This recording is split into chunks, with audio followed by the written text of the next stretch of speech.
Hey, what's up, you guys? It's your girl Aaliyah with another conversation.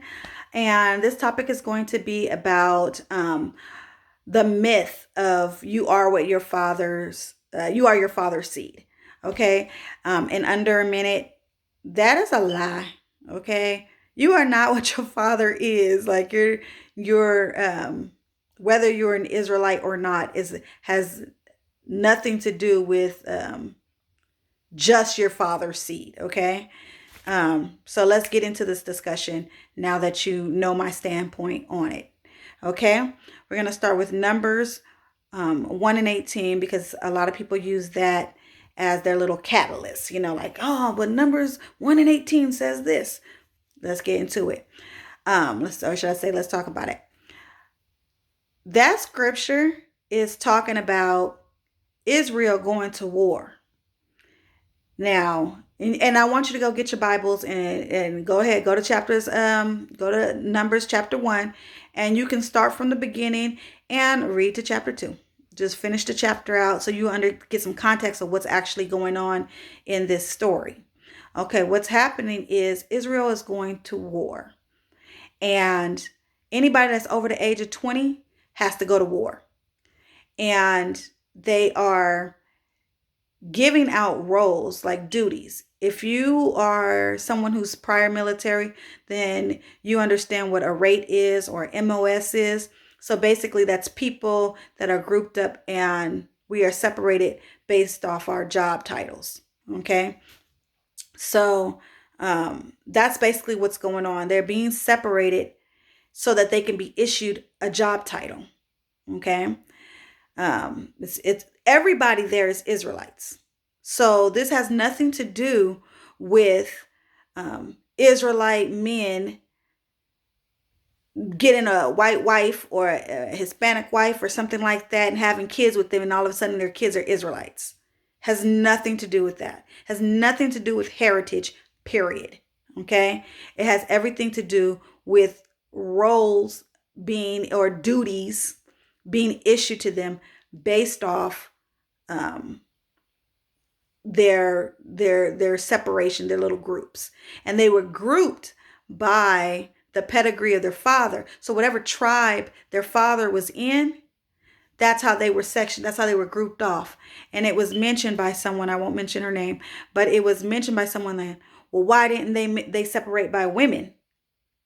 And the reason why they don't separate by women or by mothers is because women have no place in the business of war. They have no business in the conversation of war because unlike how we are in America, where a woman can serve in the military and she can stand beside, she can be the leader of a company, she can be the head of a church, she can be the leader of a classroom, she can do all these things equal to a man. See, here in modern days, it got us so confused where they really think women are on the same level as men. But in Hebrew Israelite custom, that is not so. Women are not in the discussion of things pertaining to the duties and roles of men. Okay? If men are talking and men are having a discussion, there's no woman around. Just how I know, like when we were kids and grown folks are talking and kid come in the room, you say, hey, get out. Grown folks are talking. We're discussing things that have no business with you. And so, therefore, they're not separating people by mothers because that women, the female entity, has no place in the masculine world of the Hebrew customs. Okay, so that's why women are not discussed. And in a lot of places in the Bible, the man is always discussed because the man is the head.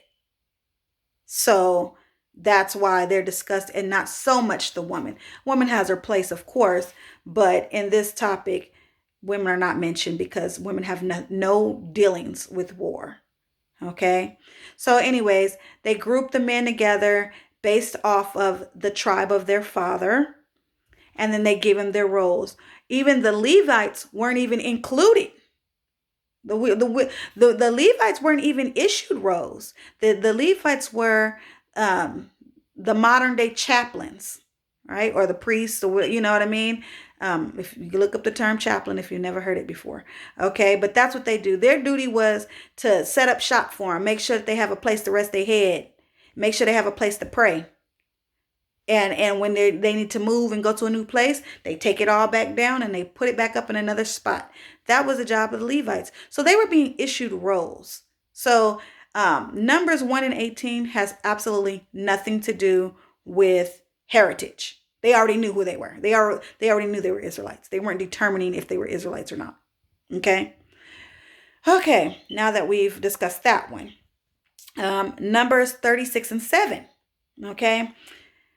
That one is talking about inheritance. So it was immoral for an Israelite to marry someone from another nation. Right? So if you came from another nation, if you was a whatever, you know what I mean, another nation, anybody that's not Israelite. Okay. That was immoral.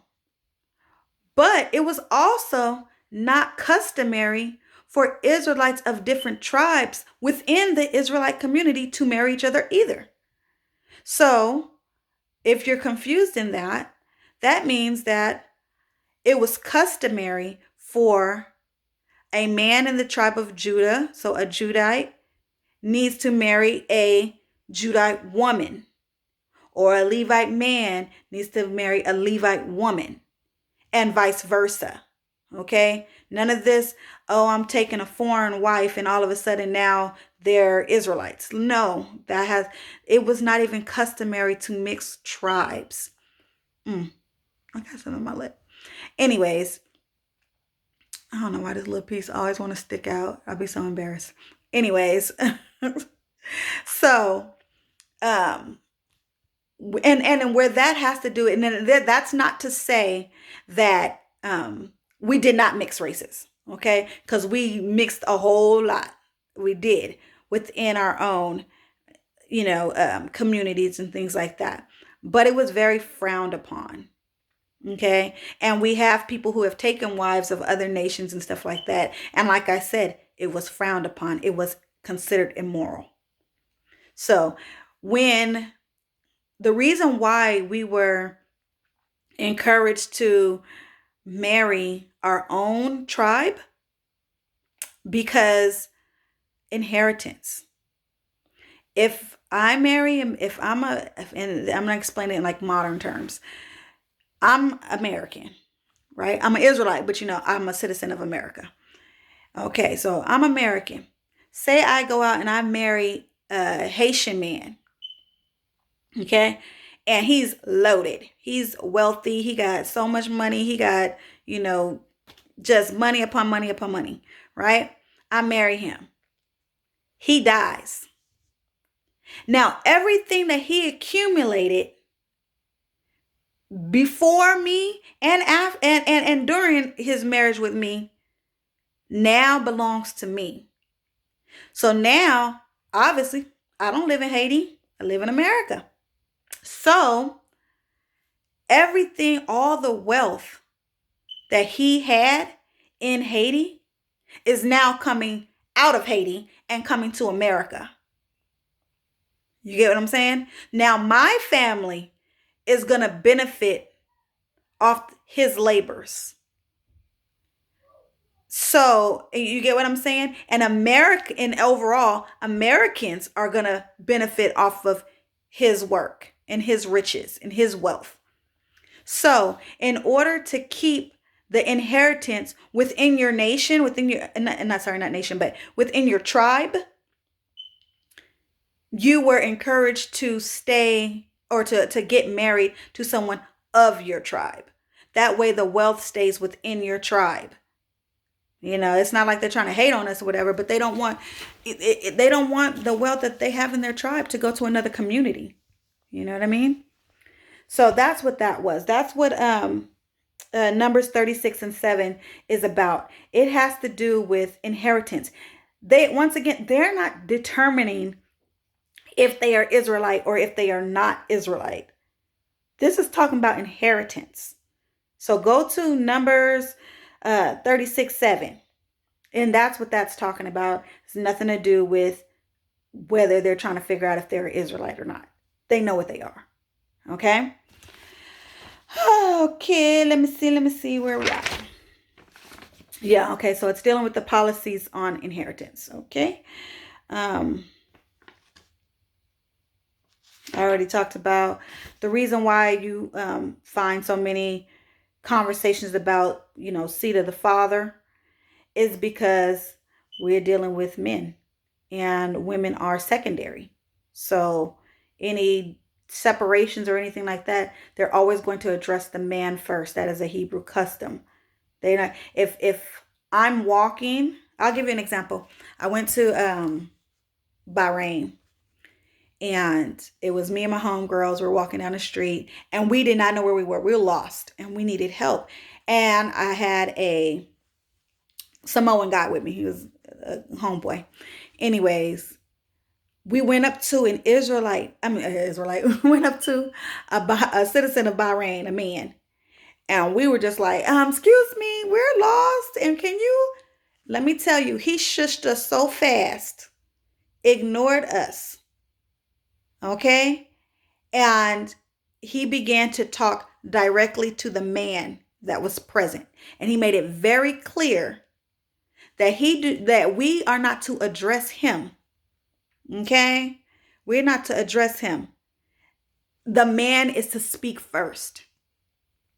The man had to approach him first and greet him first before any dialogue even transpired. So that is actually a Hebrew custom. And I'm not saying they're Hebrews or whatever. I don't know what he was, but it's a Arab country. And he told us, and he spoke English, and he told our guy friend, he said, don't ever do that. That is so disrespectful. If there is a man present and a woman is present and they're going to go talk to another man, that man needs to be the voice for the women. So if that makes any sense for you as to why women don't have such a prominent role as the men in the Bible, it's because that's not the custom. And if you don't understand the custom, then you're going to get lost in the sauce. You got me? Okay. Where we at? Another one. Tobit. So this is going to be in your Apocrypha. If you have your Apocrypha, please go get it. And it's going to be Tobit chapter 4, verse 12 and 13. That verse is talking about taking a wife of your father's seed. And that just goes right into what I was saying about inheritance. That has everything to do with inheritance. And let me tell you, in Tobit chapter 4, verse 12 and 13, if you keep reading, you will see that it says that you need to take a wife after your own kindred, after your father's seed, which means somebody that is the same tribe as you. And the reason for it is because of inheritance. It says that the children that are born of the same tribe will inherit the land. So if you had a child with someone who's also an Israelite, but from a different tribe, you will not inherit the land. Your children will not inherit the land. The land, what is going on with my mouth? The land that is the inheritance is only for the children that have the same tribe, mother and father. Read the scripture. You might not like it because you got, mixed tribe kids and you got half-breed kids and things like that or whatever, and mixed seed kids. But that is what the scripture says. And I'm not putting no twist on nothing. You can read forward, top to bottom, back and forth. I'm giving you the scriptures to go read. Okay? This is why it's important for you to stay within your own tribe. Okay, let me move forward. Um, Also, where was I at? Yeah, so marry your own kindred, marry your own tribe. Okay. And obviously we know that we have mixed kids and things like that. But with that, they just not going to inherit the land. The land is going to go to the full bred kids. Period. And full tribe kids. Period. Okay. First Ezra's chapter 8, verse 69. And 69 and 70. Okay, it says the holy seed is mixed. It says that the holy seed is mixed, and it has mixed this with other nations, and it's telling you that it's immoral when you I forget the word that it used, but the word means immoral. I can't think of it because I don't have it here with me because I'm trying to speed this up. I got 4 minutes to knock this out, but the word is it's considered immoral. Okay. So you're not to mix your seed with other nations. And why are you not supposed to mix your seed? See, God does everything with a purpose. God does everything with a purpose. So he says, don't mix your seed with these other nations. Okay. And he also says, don't have no peace with them. So while y'all out there marching, no justice, no peace, no justice, it ain't never going to be no peace. He said, don't be mixing with these other nations, because what's going to happen is you're going to think that there's peace and they're going to take your land. As long as you try to have peace with the other nations and be equal to them, they will take what is rightfully yours. They will take it right from up under you. They will take it, which they've already done. So when we get it back, we need to learn from our mistakes. Okay, so regardless of what they're doing, it ain't going to be no peace. Like I said, it ain't going to be no peace for them. It's going to be peace of mind for me. But it ain't going to be no peace for them. And that's regarding other nations. Okay? So it says, if you are of mixed seed, you will not inherit the land. Period. The land is for Israelites. Israelite among Israelites. When we enter into the kingdom of Yah, that's it. You got to be full Israelite. If you think that you're going to go marry some Spanish woman or some Asian woman or vice versa and think that your kids are automatically Israelites now, they're not. They're not. Okay? And the one reason is for inheritance of the land. So you can read that in Tobit. But the second reason is for the women, for the men marrying these foreign women and trying to make excuses for marrying these foreign women, thinking that they all of a sudden Israelites, because you're an Israelite, you're a man and you're an Israelite, so now you think your seed is an Israelite. That's not true. Okay. And it says to stay away from them foreign women, because what they would do was make you turn away from your God. They will have you doing things that are abominable. They will have you doing things that are unlawful according to our God. So that's why you don't do it. It's not a sin to do it, but it is discouraged because they will make you go into sin. They will make you fall into sin, make you do something wrong. So that's why they say don't do it. Okay, it's not just because they're another race. It's because the things that come with them. Okay, you go marry an Asian woman, next thing you know, you're ringing a gong for Buddha. So you get what I'm saying? Okay. I try to get it under 20 minutes. I don't think I'm gonna make it. Let me see. Also, race is a new concept. So Yah doesn't even deal with race. He deals with nations, okay? And race was something that's a new concept, right? And you can go look up the history on that. So like I said, God deals with nations. And it says, so when you go out and you get these foreign women, they didn't call you an Israelite. They called you a mamzer. Mamzer.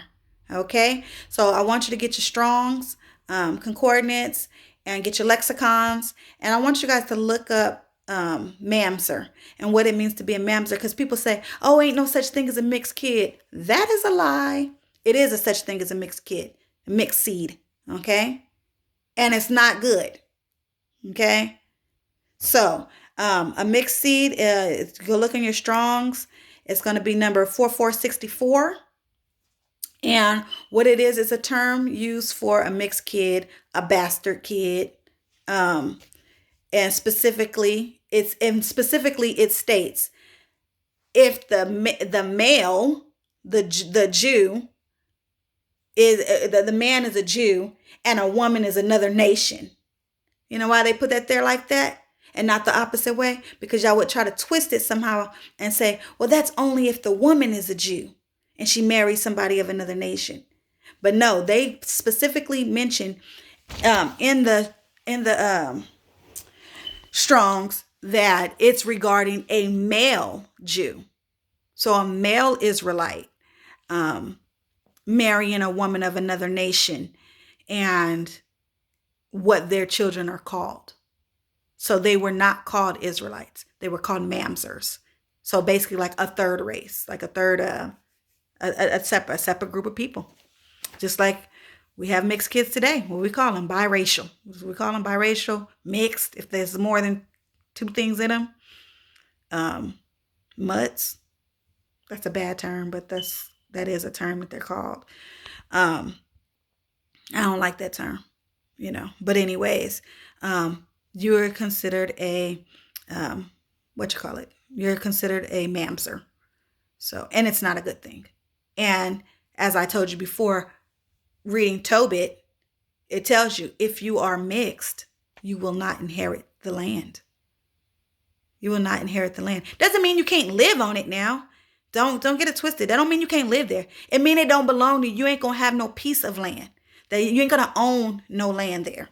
You'll have no rulership of anything being a mixed seed. So this is why it's so important to, number one, stay within your own tribe. But if you happen to go out, get an Israelite, get another Israelite. Okay. And for the record, all the Israelites are black. And I hate, you know what? I hate using that word black because black, the etymology of that word is the opposite of what we think it is today. So the word actually that we use to address ourselves honestly is called swarthy. So if you ever hear that word swarthy, they're talking about brown skinned people, dark skinned people. When you hear the word black, you're thinking of the word black, bleak, bleach, absence of color. So anybody that's walking around talking about I'm black and I'm proud or things like that, it's really out of ignorance. I know I'm just using it for the sake of teaching you guys something. I mean, like, just familiarity. But stop saying you black. Okay? It means absence of color. It means there's nothing there. Okay? So white people are actually black and black people are negro. That's a better term, I guess. Swarthy. Okay? Anyways, yeah. So if you look up, I wrote it down. So let me just go ahead and flip this camera real quick. Okay, so if you look in your lexicon, you're going to see that number 2333, and it's going to give you how to spell mamzer and what it means. So it's the water sign, it's the plow sign, and it's the sign of a man's head. Okay, looks like that. Okay, so what that means is water is chaos, fear, unknown place, something like that, something that causes destruction. The plow represents a harvest, which in turn means a seed. And the head of a man it can mean man. It can just be man. So what it's saying is that a mamzer is a man created out of a forbidden union, something that is bad. Okay. That's just how I study. I mean, I write stuff down like that. But that's what it's saying. A mamzer is an unholy union, a seed created, a harvest. But it's obviously talking about a man. That's why you saw the man's head. It's a harvest of a man. So it's creation of man from an unholy union. Okay. That's what it's from. It's from mixed racing and holy seed. Okay, I got it in 25 minutes, so I hope that didn't take too long, y'all. But you are not your father's seed. Marry within your own tribe. Marry within your own nation. That's encouraged, and that is of God. Okay, that is of Yah. I hope you guys learned something. Please go back and study what I said. Go look it up. Don't trust nothing I say. I'm not your teacher. I'm your sister, and we having a conversation. Let's talk about it.